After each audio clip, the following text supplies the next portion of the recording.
Aloha and welcome to Island Connections. I'm Ibrahim Aoude, Local 5 Global Hotels.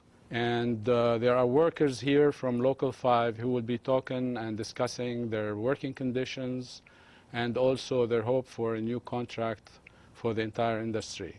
So in the studio we have Cathy Lowenberg. Thanks for coming. And you're a Local 5 member and also a law student at UH Mānoa. And then Elaine Hornal, you were with Turtle Bay Resort and you're in the pantry. You're a cook in the pantry. And then Maria Salantes, and you're in housekeeping, Hilton Hawaiian Village. Correct. Thanks for coming. Okay, so we're going to start by saying, like, what are the conditions now as regards to Local 5 and the hotels? Anyone would like to start with your hotel, for instance? You know. Cathy, you want to start? Well, actually, I was thinking Maria might be a good person to start. You're working housekeeping at Hilton. Maria? Yes. Well, the condition at the hotel right now, our biggest problem right now is the workload issue, which is we have a lot of rooms to do every day, 16 rooms every day, and there's a lot of added amenities that we are doing now. So a lot of the members don't even eat lunch just to finish their 16 rooms. And sometimes, you know, most of the housekeepers are suffering pains and injuries because of this workload issue. We have this duvet that we, the new beddings that we do now, the duvet, and it is very difficult for us to do that because, you know, it's a heavier linen and a lot more pillows added. And plus we have this booster pillow, they so-called, which is not necessarily needed, or especially the duvet. This is not mainland, it's super hot. Yeah. And a lot of guests doesn't want that either. Sometimes they want us to take it off from the bed and then we change to another. Yeah, in fact, what you're talking about is also echoed by Evelyn Balnatia. She's a shop steward and she's also in housekeeping at another hotel, Sheraton. Correct. And so we interviewed her and she's talking about similar stuff. So we're going to play this and then have you comment on it. Yeah. Sure. I clean 15 rooms a day and making a lot of checkouts sometimes. And, you know, if we have a lot of checkout and giving us VIP rooms, we have a hard time to finish our rooms sometimes, and sometimes we don't eat our lunch to finish our 15 rooms. Sometimes if we cannot do it, we're gonna turn it down, and then sometimes they scold us. And I don't know, they don't just, they don't understand the situation of the housekeepers sometimes. Because every day is a different day. We have a different guest every day. So what I can say is they're supposed to try to understand our situation too as a workers, and treat us as a human being, not a machine. Yeah. Especially now that we have a different amenities, different bed, and then all of the amenities, just putting a bottle of water, putting a coffee. That's not our job before. That's a minibar job before. They closed the minibar department. That's why they add that job to the housekeepers already.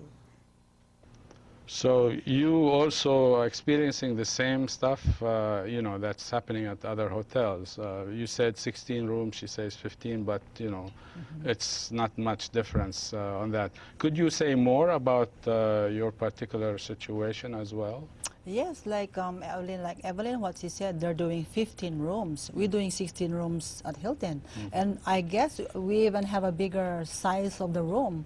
So it's a lot difficult for us. So instead of doing the quality of work that we're supposed to do, we couldn't give them the quality of service anymore because of finishing those 16 rooms. So, honestly speaking, sometimes we cut corners just to finish 16 rooms. Yeah, otherwise you'll have to stay overtime, you know, and they don't pay you overtime for that, right? Yeah. Yeah, no. Okay, right. So what I'm going to do, I'm going to go to Evelyn again because she's talking about similar stuff on her conditions of work as well. So we'll play that and then we comment more. Okay. One time is they implement buying rooms in our hotel. I don't know why. And instead of we're buying rooms to them, we cannot finish the 15 rooms already. And then they're gonna implement buying rooms, and then they call it incentives to the workers. Especially right now, I have my pain medication. I'm gonna show you this one for the pain, because in my wrist, I have one injection already, just 6 months ago. They just injection me this one, because sometimes when I'm holding a glass, the glass fall down. I cannot hold it already. Yeah, you notice like behind Evelyn, there's these like figures with too many ouches on them. So could you say something more about that and other things that Evelyn was talking about? Those ouches, every hotel we done that, all union hotels. We did that survey for the ouch. We did each members where they're suffering those pains, and those ouches on that dummy, we suffer all those pains.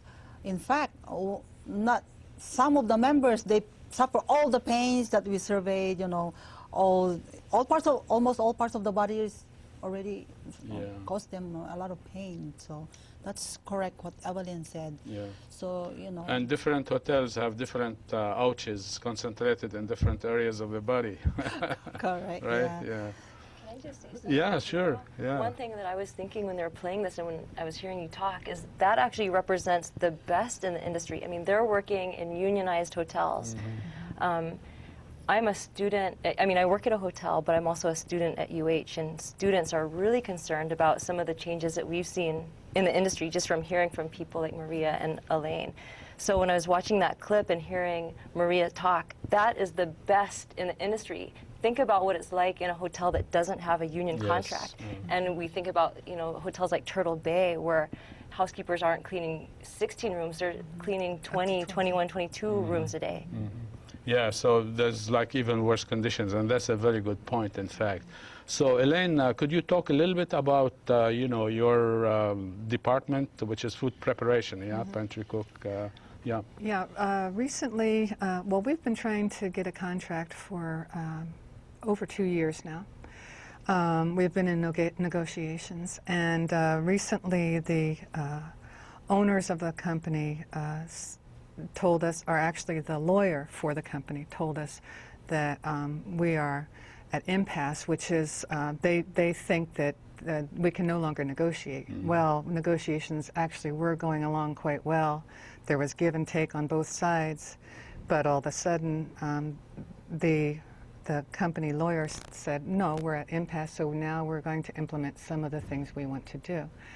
And some of the things they want to do in the kitchen are just going to be devastating to us. As a matter of fact, they're going to do the exact opposite of what the company says they want to accomplish by making these changes. They want to do what they call job combinations, where they'll take the breakfast cook and the dinner cook and make them the same pay and the same title. And if they do that, the breakfast cook may someday have to go up and work dinner shift, even though a lot of cooks right now, most of the cooks that I know are working 2 jobs just to make ends meet. So it would be impossible for them if they had to switch back and forth.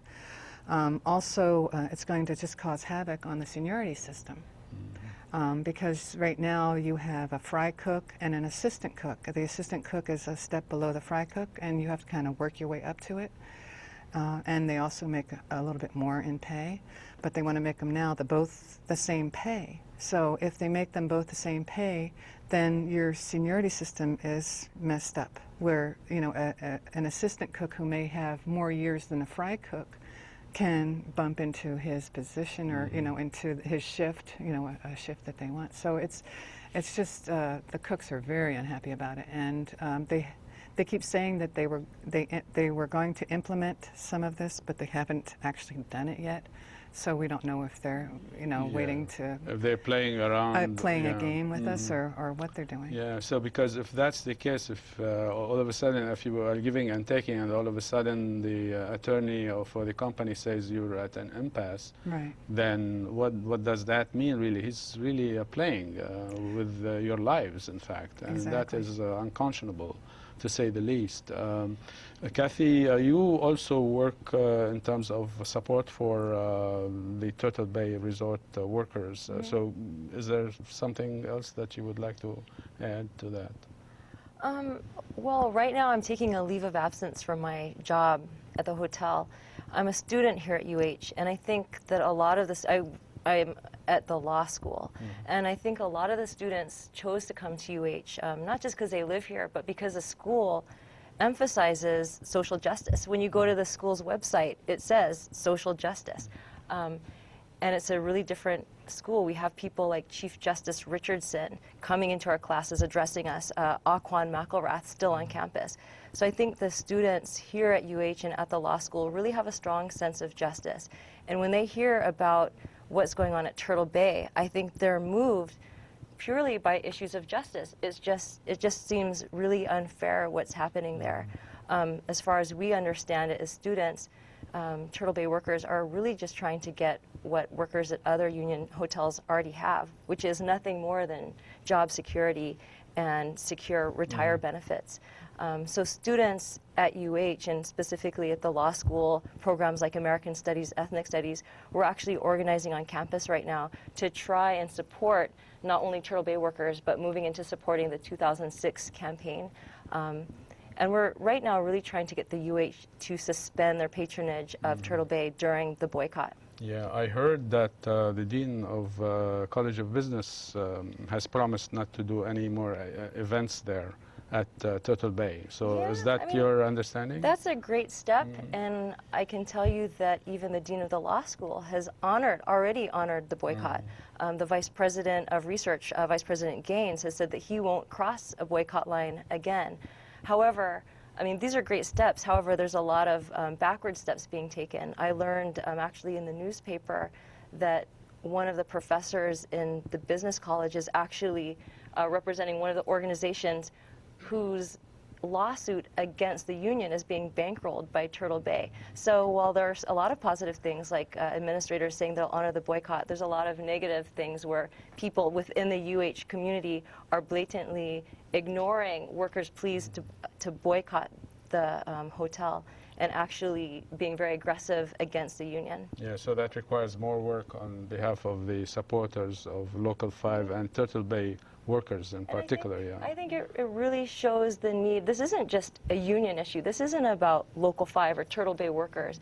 This is really a community issue. This is affecting a bigger community than just the thousands of people who work in the hotels. Right. And I think students are trying to say it's important that other groups get involved, that students and community faith organizations really take a stand and say this shouldn't happen in Hawaii. Yeah. Right. In fact, going back to the question of food preparation, I interviewed Rod Kani. He's a shop steward and works as a cook in Princess Kailani Hotel. And we'll play parts of the interview with him, and then we'll have you comment on it and see the relationship between what you're doing and what he's talking about. Okay. Yeah. I've been at the hotel since '94. That would be about 11 years. I like working there. We have a close knit of people that are working in the department. A lot of the employees been there for a long time. So we work generally together pretty good. The morale in the kitchen is, at times they're good, and then at times they're so-so. What makes for that change in morale? it has to do with the management, change in management. Change is always different, because after doing something for a while and then they change management, then they change the way they want the operation to change, whether it could be cutting down on supplies or not having it at all. Yeah, so is this kind of your experience also? Could you comment on that?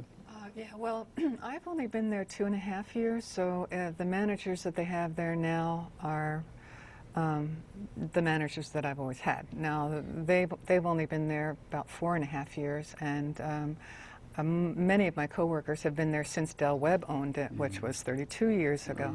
And so they've seen managers come and go, and even within the group of managers that we have now, we have had 3 or 4 kitchen managers come and go already. We've also had an executive chef that totally upset the entire community of the kitchen. I mean, he was someone that was a harasser and intimidator and really upset the apple cart. I mean, people just didn't like him, and he thankfully is gone. But the company, there's no consistency in what's happening at Turtle Bay right now. We never know from day to day. We've been without a chef for almost a year now, and it shows. Yeah. Yeah. But people are still going to the pantry and having food, and restaurants and stuff like that. I mean, how do they look at the quality of the food at this point? Well, as I said, I don't believe the consistency is there. And, you know, I hate to talk, you know, the thing about the kitchen is we have so much talent in the kitchen. We have, I myself have a culinary degree, and there's many people in the kitchen that have culinary degrees. The ones that don't have culinary degrees have been working in kitchens all their lives, so they have the experience and the, you know, and the know-how. All they need is someone who can give them the direction and training, and you know, someone with a creative mind that can actually, you know, get them to do what they can do, which is the best. Right. You know. Yeah. So what I'm gonna do is play another segment from Rod, and then we can comment on that, and also we can also comment, Maria, about you know, how that fares with regard to your department also, you know, similar conditions, etc. So we play Rod's other interview, and then we comment on it. They got you doing 2 jobs for the price of 1. So actually you're being overworked. In my department, the safety issue is pretty good. The chefs in our department, they're in tune in safety issues. We're always looking out for each other, making sure that our department is safe, because we're dealing with knives and power equipment. So our department's pretty good. But as far as safety in the hotel, that's a different story. Not a lot of people are looking for safety issues, but we got this safety committee in our department, so we're taken care of. The environment that we work in, it's always hot. Would be nice changing some of the equipment around, because we're in an old hotel. Most of the equipments are old. Things like that would help, equipment things. But as far as what we're looking at, maybe workload issues. Some days, one of the cooks is doing jobs for 2 people, things like that. That needs to be brought up. More hiring of experienced cooks, because our job is pretty hands-on, technical things. People come in for the food, so we want to make sure that we're servicing our guests quality stuff. Elaine, this sounds familiar, This sounds right? very familiar. Yeah. And also, Maria, about, you know, I asked him about safety, and also to see safety in his department, food prep, as opposed to other places, you know. So Safety in your housekeeping department, people might not think of safety when they talk about, like, you know, fixing the bed, etc. But you mentioned a few things before. Could you elaborate on that? Yes. Every day we, of course, we work safe as supposed to be, but in doing 16 rooms, expecting to do everything, clean everything, we don't expect safetiness is there all of this time, because, you know, a lot of the members are being hurt already because of the additional amenities like I said. Yeah. So in order for us to avoid those injuries or pains or injuries, we always rush to do our rooms, because, you know, guests are waiting downstairs sometimes, and then we have these pagers going on beeping all this time, rushing us, and they tell us don't rush. How couldn't we don't rush if they keep paging us, please rush the room? So we cannot avoid those injuries sometimes, even though you're thinking you are safe. It's not safe sometimes for us because we're rushing.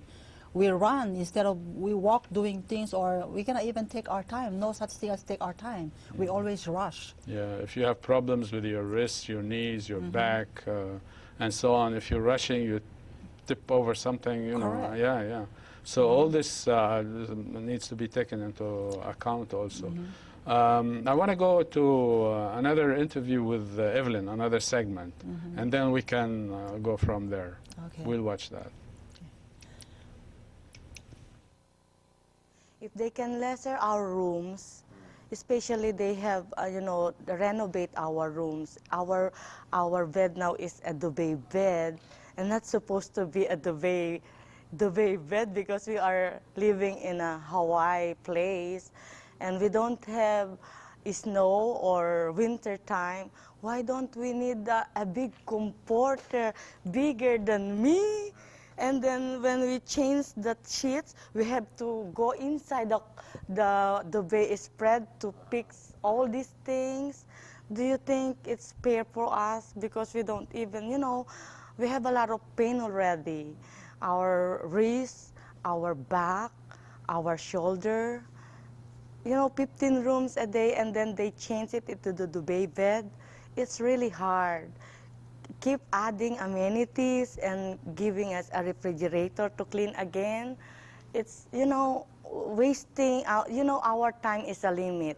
15 rooms, we have to limit our time to finish all those 15 rooms for 8 hours, even though we are not taking our break sometimes. 8 hours is not enough to finish that 15 rooms. I hope they will understand that. Yeah, so Maria here, I mean, you know, we've been talking about those kinds of things. But, you know, in terms of how long have you been working? 23 years. 23 years, okay. In fact, almost 24. Yeah. I'm going to be 24 this coming February. Right. And so in terms of what would you like to see in a new contract? I mean, from what you talked, it was implied, but could you just talk specifically about that?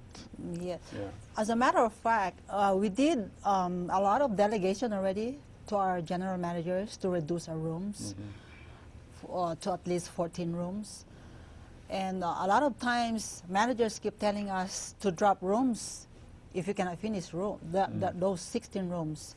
So when time to return room, when we get stuck, or depends on the situation of the room, when we return room, we have a lot of scolding, a lot of question why, how come, and then they keep telling us to drop rooms if we cannot finish. So we asking for reduce our rooms, and we already, like I said, we already delegate our general manager to listen our problem. But until as of this time, almost a year already, nothing is done. So. So you're looking for like Local 5 to really keep fighting for a new contract, a better contract, etc. We'd like to hear from our viewers on Oahu 956-5670, Neighbor Islands 1-800-342-7949. Comments, questions, what have you, we'd be happy to hear from you. Cathy, you have, you know, as a worker in Local 5, although you're like taking some time off to do your law school bit. So when you see all this, what do you think the union needs to do so that, you know, to get a better contract? How should it approach this? Well, I think, I mean, one thing when we were watching the clips, it just goes to show that even in the last few years, the industry is changing. The workers are the same, and the pay and what they enjoy from the contract is the same, but the industry itself has changed. Not only the work and adding on of the workload, like the amenities, like the coffee pots that need to be cleaned, or the duvet covers, or these, what do they call them, like these wonder beds with dozens of pillows. I mean, the work is changing, but the contract is the same, and the industry itself is changing. Before, you know, people are saying before, and like Rod Kane in the clip was saying, it used to be that you knew your managers and you knew that the people who were sitting across from you at the bargaining table. But now the industry's changing, where you'll never get to see the person who's deciding your contract. So I think that what needs to happen, and I think it is happening, is that the way that the union negotiates in this changing industry needs to change. It used to be hotel by hotel by hotel, and I think that the direction it's going in is that it's going to have to be industry-wide, not only in the state, but in the country. Yeah. So that's why, like, one thing is all unions or all locals and all unions doing hotel, maybe they should get together and, you know, unite in a sense, so that they can get a better contract for their workers, even though they are in different unions. Well, it's hard, because if you look at someplace like Hilton, what if Hilton workers are trying to negotiate a contract? Well, I guess Hilton's a bad example, because there aren't many Hiltons on this island. But if you look at Sheraton, where Rod works, if they're not able to get a contract at that Sheraton, they're just going to send customers to the Sheraton across the street. So I think it really is important that the workers in the industry really unite and demand a certain standard that they're not going to go under. Yeah. We have a caller, Larry. Well, Larry, you're on the air. My question is about the maids. I know that you get tips, but some give more than others. What's your experience with ethnic groups? Bye. You're talking about tip? Well, tips is not guaranteed. It depends, because as a matter of fact, we only have tip when we have a Japanese guest most of the time. So, well, we're not talking about tips here. What is most important to us is the quality that we're supposed to do. The guests won't come back anymore if you don't give them a good service. Right. So, you know, we're doing the best that we can to... And also, if you're doing 16 rooms or more, and you have tips, you still, like, there's speed up and you're doing more rooms, you know, and it's not a safety issue. We have another caller, Godfrey. Godfrey, you're on the air. Yes. Can you hear me? Yes. Hi. Yes. Hi.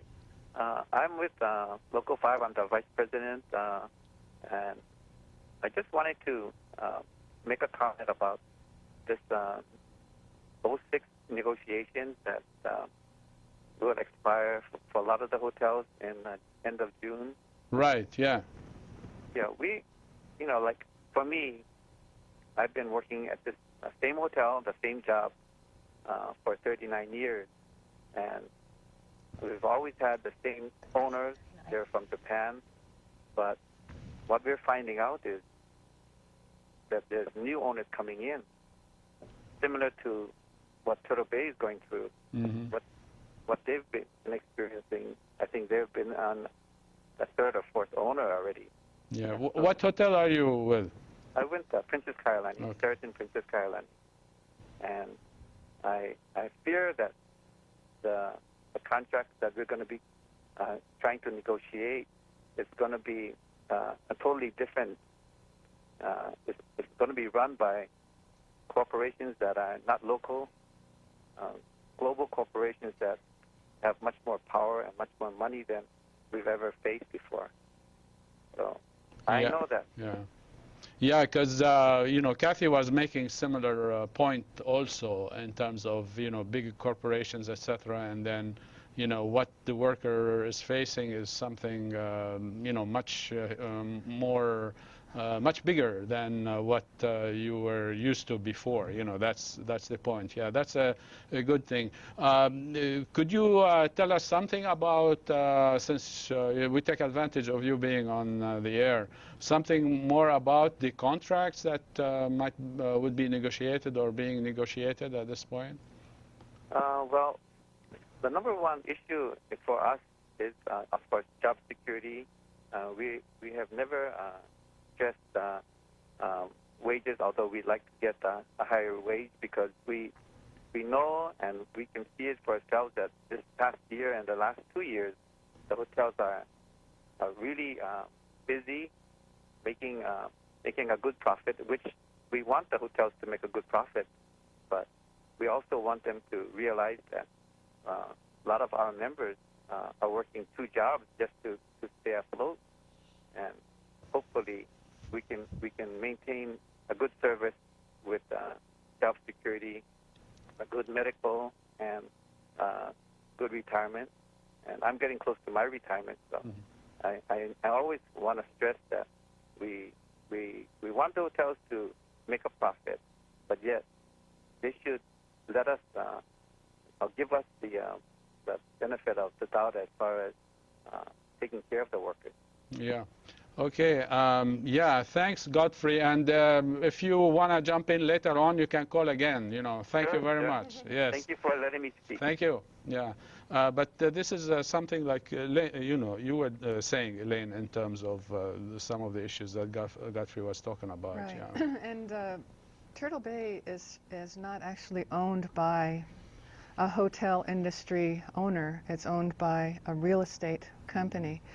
And as we speak, they have started a permitting process for 3,500 condominium units on the property, and 3,500 additional units up on the North Shore is going to have a huge impact on the infrastructure up there. And the problem with that is they're being grandfathered in from a 1986 environmental impact statement, which I'm sure by now it's 9 years have passed, things have changed, and I'm concerned about the fact that they're being allowed to push forward with building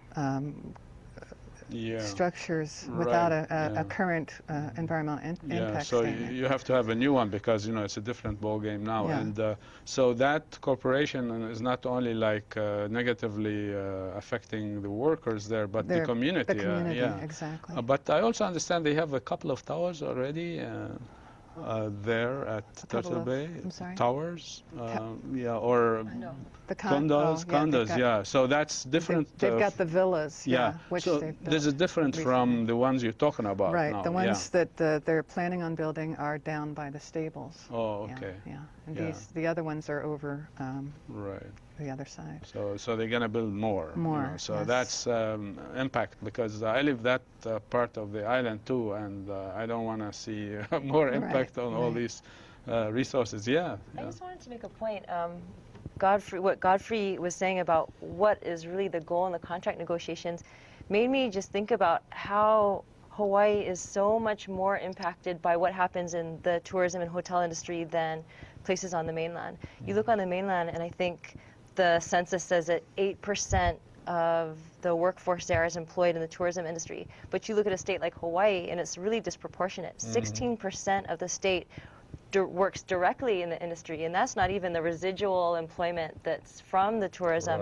So when Godfrey and when Maria's talking about just wanting quality standard wages and just a pension, like what Turtle Bay workers are trying to get in job security, it's more than talking about just the tens of thousands of workers in the hotel industry. It's really talking about Hawaii's economy. Why should the state subsidize an employer like Turtle Bay who comes in, enjoys all the benefits? They can come in and build condos, but at the same time they're keeping the wages down. They're much lower than the Waikiki standard. It's the second largest employer on the North Shore.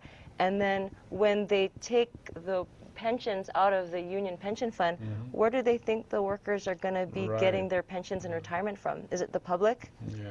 So that's the problem, because you have a quality of life issue here and impact on the community in more ways than one. So that's a very important point. Yeah. Did you want to say? Well, our country, what we're fighting over is so simple and so basic. All we want is job security. We wanted, for the past 2.5 years, we've been fighting for a clause in the contract that says that their subcontracting would be limited. Now they've built onto a small area called the Sandbar, they've built a whole restaurant around it, put non-union employees in there, and it's having a huge effect on especially the wait staff in the restaurant in the hotel. And so that's all we were asking for was the subcontracting language to be changed. And then health insurance became an issue because they were still paying premiums from 1999, which is when the last time the contract was signed. That was the old contract. And they refused to pay the additional premiums that have, mounted up since 1999. So now the people that want to retire are saying, well, I can't retire now. I've got a friend that's, she's 72 years old. She cannot retire. She does, because she's worried about the fact that she won't have that, that retirement fund that she had paid into all these years. Yeah, so that's a shame. The quality of life is deteriorating for more and more people. And they're not interested in management, the ownership of Turtle Bay, not interested in, providing a service as such, and having the workers who are providing a service getting a decent wage, but they just want to have their cake and eat it too, so to speak. Oh, exactly. Yeah. So what I want to do is I want to go to another segment of the interview with Rod Connie. Yeah, so we'll play that and then we'll talk more about it. A lot of the employees in my department, they're kind of scared about the upcoming negotiations. They're not too sure what's going on because they see what happened with the Safeway strike in Southern California. They see what's happening going in San Francisco. They can see what's going on, that we're fighting major corporations. It's not like you fighting just a small union. So they see that. They're kind of worried about whether we're going on strike or not. So that thing is up in the air right now. But the way I see it is, if we stick together and we do this the correct way, we should be all right. Yeah. But I'm kind of optimistic. I try to be. They're worried about management picking on certain employees, trying to get them out. Employees that are helping the union to organize the employees so that we stay strong. With Starwood, we got a big dog fight going on. It's a big battle. I don't see them giving in, and we're not giving in either.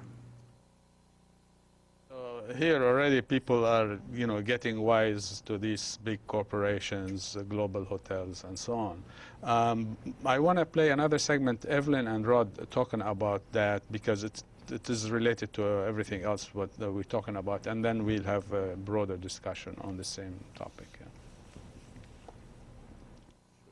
I just want to make a message to my management. Just our next negotiation is coming. And I hope you're gonna be very kind to your employee. We're not asking for too much to you, but for being a humanitarian, you're supposed to understand that your employee is a human being too, and we want us to treat like a human being, not like a machine. We live in Hawaii. We're different. We're part of the United States, but we're also far away from everyone else. We have a unique lifestyle. Everybody's family, everybody's friendly, and we're so different that people from the mainland want to come over and see what it's all about. And when they leave, they know they left somewhere special. We want to keep it special. And with the new management team that we got, Starwood, they want to destroy that. They don't want the family thing, because family things, we don't care really about money, how much money we're making or not making. We're more in tune with taking care of the community, the family, people that we love, our friends. That's all we want. Taking care of the employees. That's what we want. We need to do that. Without doing that, we don't have anything. Yeah, so I mean, we were talking about that before also, that it's a different kind of situation here. I mean, one of the things you made in terms of the economy, more people are dependent on the service industry. I mean, hotels, restaurants, etc. And in fact, you mentioned 16% of the people working directly in that. But actually, if you look at the service in general, it's even more, you know, because the tourist industry, you know, tourism, hotels, etc., generate a lot of other things, yeah. So here we are, like, you know, Rod and Evelyn talking about what they like to see in terms of the new contract, and talk to their employer and say, that's what we want to do. I mean, so, you know, what do you think, Maria? Well, in that case, yeah, like now our tourism is booming. Yeah. So, you know, we are busy here in Hawaii. So in order for us to maintain the quality of life here in Hawaii, they should respect our the living that we have facing here now. So in order for us to do that, they should treat us like family, because what's going to happen to the next generation if we allow this big corporation, you know, taking us? Yeah. It's not a life of. So what are you doing, like, in your with your workers, etc., you know, your friends at work, etc.? What are you doing? How are you, like, dealing with this situation? Are you preparing, like Rod was saying, you know, we're getting ready or stuff like that? Yeah, we are preparing right now, just building our committee. We have a group of committees already that we built already. We're doing this house visiting to employees, explain to them what's going on, what's going to happen this coming negotiation. Try to let them understand. So as we build a committee, everybody understood that being important to be a union is very important, because otherwise, if we just don't care our union, we might lose everything that we work so hard for the several years. So we have to maintain those benefits that we are having now. So, you know, building more committees and then explain to them how important that we are a union member. Having a union is very important. Yeah, so you go to, you know, people's houses, but do you have stop work kind of thing and to talk to people about it? No, we're doing that after work. Yeah, We're doing to our heart, you know. Yeah. We are devoted to our what we're doing. So what is really important is our time is gold right now, because, you know, otherwise, if we don't prepare ahead of time, we might not get what we ask for this coming negotiation. Yeah. So we prepare before the negotiation time. Otherwise, we kind of late. So. And you folks have, like, a strike fund, or? Yes, we do. Yeah, we have a strike fund now. $10 strike fund, which is good. We didn't have that before, so now we have that. So it's good now. So at least we have something when we're not hoping for any strike, but yeah, you know, but I mean, you have to be prepared. That's correct. Right, yeah. So we have that. So it's good. Yeah, when we were watching Rod's clip, and he really emphasized the whole idea of community and the family spirit.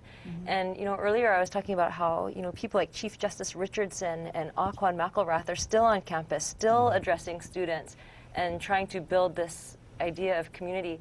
You look back at a couple of generations ago, and the entire community understood what was at stake when people were trying to struggle for equality and fairness in the plantations. Now we have a different situation, and it seems like the communities have split apart. And I think what's important, especially with the 2006 negotiations, is to really remember that idea of community. And I think it's so important that different organizations learn what's going on and learn what the struggle is. For example, with Turtle Bay, it really disheartens me to read about people filing charges against the union or saying that the union is harassing them, when really the workers are asking the community to support them in their struggle. And I think it's so important for businesses and community to understand what's at stake and to support the workers. Who are these people? Could you say something more about it? Well, okay. I'll start by saying that I pay attention to who Turtle Bay is hiring, and I noticed that they brought in an awful lot of PR people, a lot of PR management. And I believe that this is all part of their plan to try to win the community over to believing their side of the story, which is not the true side of the story, because me as a worker, I can see what's happening. In order for us to get our safety issues addressed, finally, it took a one-day work stoppage. There was total chaos in the hotel, and although the management said, "Oh, everything went off as planned, there was no problems," and so forth, they said right on the TV that there were no problems, and those people out front were rent-a workers or rent-a-crowd is what Abbott Butt said. And it was just absurd because we knew who we were and we're all friends, and there's a lot of family members, and there's all these people that are together that were, you know, from the kitchen, from the housekeeping, from all the different departments, were out there on the streets marching for their own safety issues. And, you know, the housekeepers there, you know, working and getting 20 rooms instead of, you know, the normal amount. And so that's what we had to do. Yeah, they don't say the things you mentioned, like earlier on the show, in terms of like if they change, you know, workers so that they can do more than one job, then that is gonna like really affect their own schedule for the second job that they need to survive on. Right. They don't say those things. Yeah. Right. Absolutely. And people are very closely knit family groups, and they like spending time with their family. And that's almost impossible if you have something like that going on. Could you say who these people are? Are these guys who, you know, having a lawsuit that is encouraged by the... those people. The group... Children's choir? The children's choir. Children's choir, my goodness, that were mentioned in the Star Bulletin article, the IEEE, which is an electrical engineering group. That's the UH group that I was telling you about that's going there. And then the children's choir, who I think every year they have a couple hundred rooms for maybe 4 or 5 days. It's a huge annual event. And what I don't understand about that as a worker is, why are these local people coming out there? We want our contract. We want to have a decent contract. We will not have a decent contract as long as the company keeps thinking that they can, you know, ram their own agenda through. And this is kind of what's happening by people not honoring our boycott.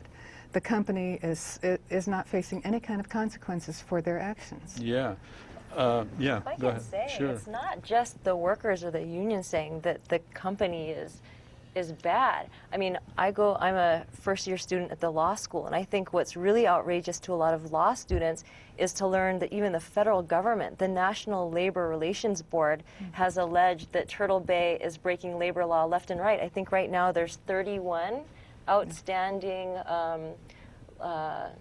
charges or complaints they have against the hotel. Well, that should ring a bell somewhere at the children's choir, for instance, or something, or whoever is moving them. What I want to do is, like, in terms of, you know, like really bringing the community in, it's important for Local 5 to do community work, and that's what you folks have been doing. So I interviewed Michelle Andrews, and you know, she's an organizer, community political organizer with Local 5, and she gave us a sense of what Local 5 has been doing. Well, right now we're looking at the community ties that are in existence, and then also talking to the members about what groups they are involved in and what churches they do go to, and really assessing the ties that are there, because they are very strong and big ties. They are living in the neighborhoods and they are the community, the people who are working in the local 5 members. And so right now we're identifying those groups, and then we'll be talking to them more about the issues that are facing the members and how those issues impact the community as a whole. Turtle Bay is an excellent example about how the way workers are treated at work reflects into the community at large. And that we've seen pressure on the workers in Turtle Bay, pressure on their freedom of speech and their ability to assemble, and the effects of that into the community, as well as now that we're understanding there's possibility of more development on the North Shore too, and that is impacting the community too. Yeah, we also have a caller, Godfrey again. Thanks, Godfrey, for calling. He's the Vice President of Local 5. So you're on the air, Godfrey. Oh, yes. Thank you. Thank you for letting me speak again. I just wanted to make it clear that the 2006 campaign that we're going to be facing with the global hotels, it's a separate issue and a different campaign from Turtle Bay, who we've been trying to negotiate a contract for them for the last few years. But I just don't want the public to be confused that it's the same campaign. We're trying to fight for the same type of issues of job security and health and welfare benefits. But we must also remember that the Turtle Bay workers have been working without a contract for years, and we want to provide for them first. And also, it's, like I said, it's a separate campaign from the 2006 contract fight that we were going to be facing this summer. Yeah, thanks, Godfrey, for clarifying this. It's very important. Yes, you're welcome. We also have done a few shows, one in particular about Turtle Bay, and it's been going on for a while, different from the 2006 contracts, but that's very important. Thanks very much. Yeah. So any comments in terms of what Michelle was talking about in regards what the community activities and what's happening with Local 5 and the community? Well, I know the faith community has been very involved. I know faith, right? Faith. But it is faith. A faith coalition has been very supportive. Faith Action for Community Equity. Yeah, that's FACE. Yeah. And I think really trying to bring the issue of economic justice and workers' issues to the forefront within the churches and temples and synagogues.